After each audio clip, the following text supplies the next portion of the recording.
اقوام متحدہ کے ہیڈ کوارٹر نیو یارک میں سلامتی کونسل کا ایک نہایت اہم اجلاس اس وقت اختتام پذیر ہوا جب ایران کے خلاف پابندیوں میں نرمی برقرار رکھنے کے لیے پیش کی گئی قرارداد ناکام ہو گئی ہے۔ قرارداد کا مقصد یہ تھا کہ ایران پر عائد کی گئی پرانی پابندیاں دوبارہ خود بخود بحال نہ ہوں، لیکن جب ووٹوں کی گنتی ہوئی تو واضح ہوا کہ کونسل اس معاملے پر بری طرح تقسیم ہے۔ اگر سلامتی کونسل ایران پر عائد پابندیوں میں نرمی برقرار رکھنے کے لیے کسی اقدام کی منظوری نہ دے تو تمام پرانی پابندیاں خود بخود دوبارہ لاگو ہو جائیں گی۔ لندن سے صحافی ثقلین امام کا سلام قبول کیجیے۔ تو آج اہم تازہ خبر ہے کہ اقوام متحدہ کے ہیڈ کوارٹر نیو یارک میں سلامتی کونسل کا ایک نہایت اہم اور ڈرامائی اجلاس اس وقت اختتام پذیر ہوا جب ایران کے خلاف پابندیوں میں نرمی برقرار رکھنے کے لیے پیش کی گئی قرارداد ناکام ہو گئی ہے۔ یہ قرارداد سن 2015 کے جوہری معاہدے یعنی JCPOA، جسے آپ joint comprehensive plan of action کہتے ہیں، اور جسے سلامتی کونسل کی قرارداد 2231 کے تحت توثیق بھی ملی تھی، یہ اس سے جڑی ہوئی قرارداد ہے، اسی کے ایک سسٹم کا حصہ ہے۔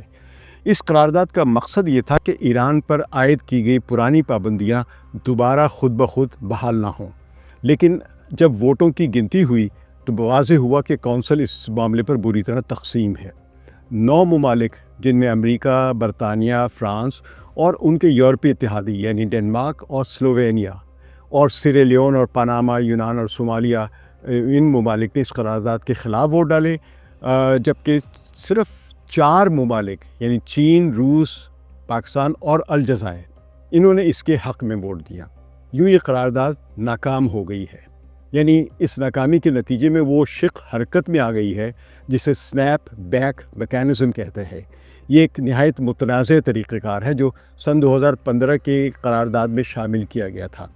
اس کے مطابق اگر سلامتی کونسل 30 دن کے اندر ایران پر عائد پابندیوں میں نرمی برقرار رکھنے کے لیے کسی اقدام کی منظوری نہ دے تو تمام پرانی اقوام متحدہ کی پابندیاں خود بخود دوبارہ لاگو ہو جائیں گی۔ یہ میں آپ کو یہ بتا دوں کہ یہ پابندیاں اس وقت ہٹائی گئی تھی جب JCPOA پہ سن 2015 میں دستخط ہوئے تھے،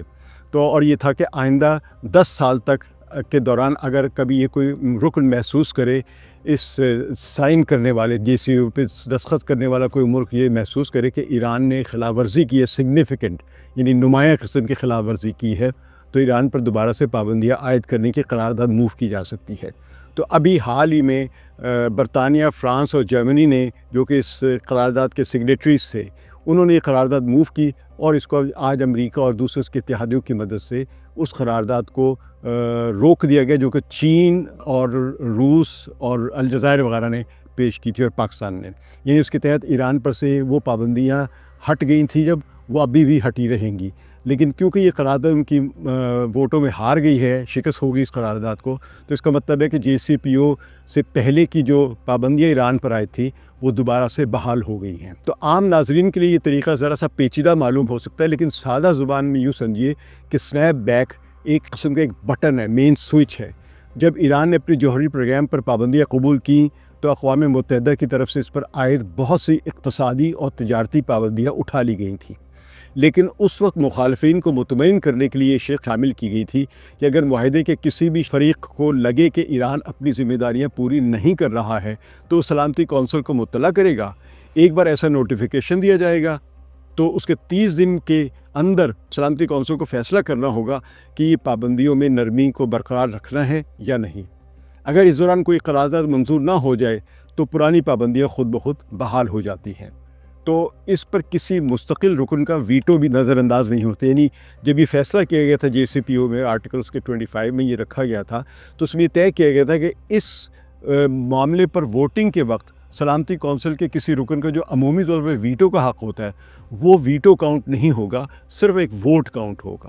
تو اس طرح اس پر ویٹو آج امریکہ کا کاؤنٹ نہیں ہوا، نہ برطانیہ کا، نہ فرانس کا، لیکن ان کے ووٹوں کی تعداد کیونکہ 9 تھی، اور اس قرارداد کے حق میں جو کہ ایران کو بحال کر رہی تھی، اس کی پابندیاں جو تھی وہ اس پر ہٹا رہی تھی، اس کی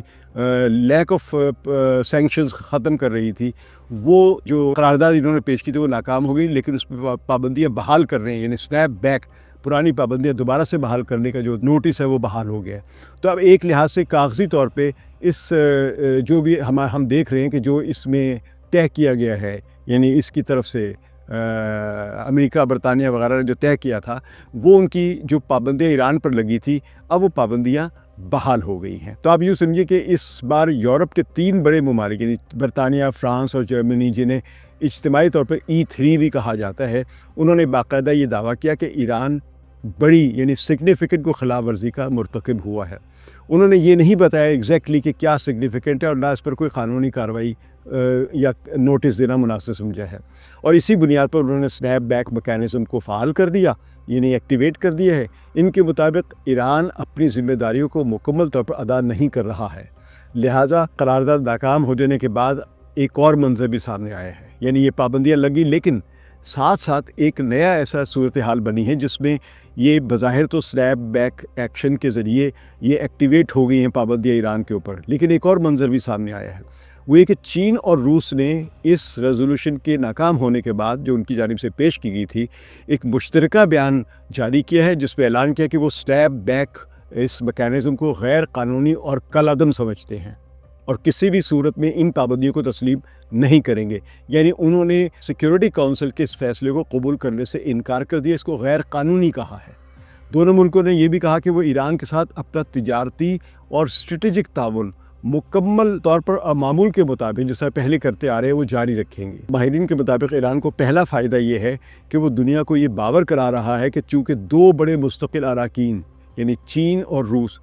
اس کے عمل کو غیر قانونی قرار دے رہے ہیں، یعنی سنیپ بیک میکینزم کے عمل کو غیر قانونی قرار دے رہے ہیں، لہٰذا یہ پابندیاں عالمی سطح پر کوئی حقیقی جواز نہیں رکھتی ہیں۔ دوسرا فائدہ یہ کہ چین اور روس دونوں نے کھلے عام کہا ہے کہ وہ ایران کے ساتھ توانائی، دفاع، تیل، گیس اور تجارت کے معاملات کو بغیر کسی رکاوٹ کے آگے بڑھائیں گے۔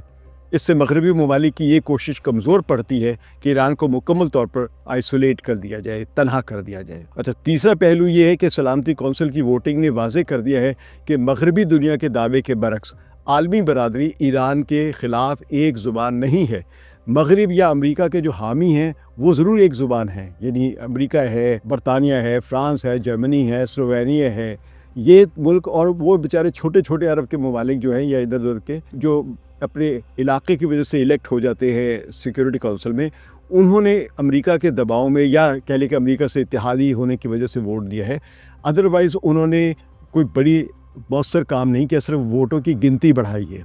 تو اس تقسیم سے ایران کو ایک سیاسی جواز بھی ملا ہے اور یورپ کو مشکل صورتحال کا سامنا بھی کرنا پڑے گا، کیونکہ یورپ کی پہلی کریڈیبلٹی غزہ میں جنگ کی وجہ سے، اسرائیل کی ایک انکنڈیشنل حمایت کی وجہ سے خراب ہوئی ہے۔ تو اب اس معاملے پر ان کے لیے ایران پر مزید پابندیاں یا ان کو جاری رکھنا جو ہے عملی طور پہ یا قانونی طور پر مشکل ہوگا۔ تو ایران پر بین الاقوامی ایٹمی توانائی ایجنسی IAEA کے ذریعے دباؤ بڑھایا جا سکتا ہے، یہ بھی ان کا ایک حربہ ہے، اور خلیجی ممالک کو ہتھیار فراہم کر کے اس پر عسکری دباؤ بھی برقرار رکھا جا سکتا ہے، یعنی فرض کیجیے وہ ایران کے مخالف جو سعودی یا عرب امریٹس ہیں یا قطر ہے یا مصر ہے یا جارڈن ہے یا اب تو شام کو بھی کہہ سکتے ہیں کہ جو کہ ایران کے خلاف ممالک ہیں، ان کو زیادہ اسلحہ فراہم کر دے گا تاکہ ایران کے لیے ایک مصیبت ہو یا ان کی ایک نفسیاتی یا سیاسی دباؤ ہو۔ دوسری طرف ایران کے پاس بھی کچھ رستے ہیں، ایسا نہیں کہ ایران بالکل بے بس ہے۔ عملی اعتبار سے صورتحال زیادہ پیچیدہ ہو چکی ہے کیونکہ چین اور روس نے کھل کر ان پابندیوں کو کالعدم اور غیر قانونی قرار دے دیا ہے، اور پاکستان چین کا بڑا اچھا اتحادی ہے۔ دیکھتے ہیں یہاں پہ کس طرح آگے بڑھتا ہے، اس لیے پاکستان یہ موقف اختیار کر سکتا ہے اگر وہ گیس پائپ لائن اپنی مکمل کرنا چاہے تاکہ اس کو ایک سستی گیس ایران سے براہ راست مل سکے، اور پاکستان کا سب سے بڑا مسئلہ ہی اس وقت انرجی کرائسس ہے۔ تو یہ بہرحال اس میں پاکستان کو فائدہ ہو سکتا ہے کہ یہ فیصلے عالمی سطح پر متفقہ نہیں ہے۔ پاکستان یہ کہہ سکتا ہے کہ جب اس جو اقوام متحدہ نے سنیپ بیک میکینزم ایکٹیویٹ کیا ہے یہ اب متفقہ نہیں رہا ہے، تو اس سے پاکستان کا موقف مضبوط ہوتا ہے کہ وہ گیس پائپ لائن بنائے۔ بہرحال اگر اس منصوبے کو سی پیک یعنی پاک چین اقتصادی راہداری سے جوڑا جائے تو بیجنگ اور ماسکو اس کی سفارتی ڈھال بھی بن سکتے ہیں پاکستان کی اور اس گیس پائپ لائن کے معاہدے کی۔ تو ہم سب سے بڑا خطرہ امریکی ثانوی پابندیاں ہوں، یعنی امریکہ جو اپنی طرف سے یونیلیٹرل پابندیاں لگا دیتا ہے۔ پاکستان کی معیشت جو ہے مغربی مالیاتی اداروں اور IMF پر انحصار کرتی ہے، اور امریکہ کی مارکیٹ کے لیے بھی اس کو ایک ایکسس چاہیے، اور پاکستان اب دوبارہ سے نان نیٹو الائی بننا چاہ رہا ہے امریکہ کا۔ تو دیکھتے ہیں پاکستان کیا فیصلہ کرتا ہے۔ بہرحال اگر اسلام آباد نے گیس پائپ لائن کو عملی جامہ پہنایا